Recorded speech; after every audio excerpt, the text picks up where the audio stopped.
David, what is the wealth and consumer activity model? This is model data.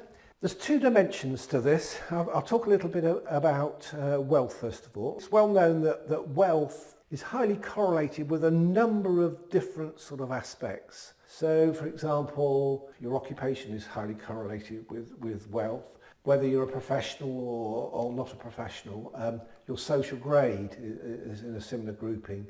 The industry you work in, do you work in manufacturing or do you work in finance or something like that? That also has a bearing upon affluence. The type of property you live in, is it a detached property? Is it a large property with many rooms? The price you've paid for your property is also another key aspect to predicting affluence. And also, of course, your council tax band, that's something else. All of that information, with a little bit more as well, has been used to generate a predictive score for each individual postcode in the country, so that you can identify on a postcode by postcode, full postcode by postcode basis, affluent areas from least affluent areas. And each postcode is scored. It's got a score going from very high to very low.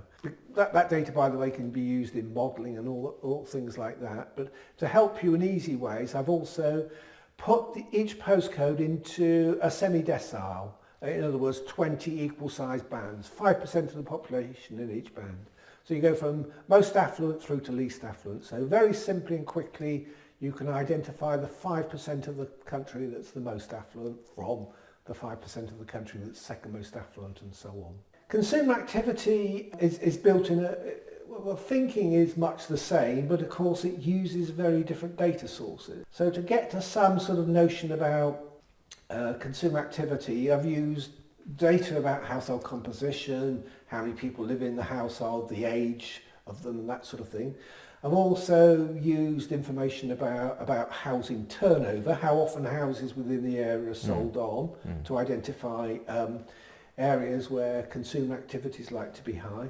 And I've also got some market research data in the model to predict levels of consumer activity. And that too is overlaid onto each and every postcode in the country, so that you can identify areas where consumer activity is high for some reason from areas where it is low. So which industries would be interested in the wealth and consumer activity model? All sorts of industries really. It's clearly related to financial services and those sorts of things, but it's also related to the goods and marketing of all sorts of items, you know, from cars, for example, through to even, you know, all sorts of consumer durables, you know, are differentiated by wealth.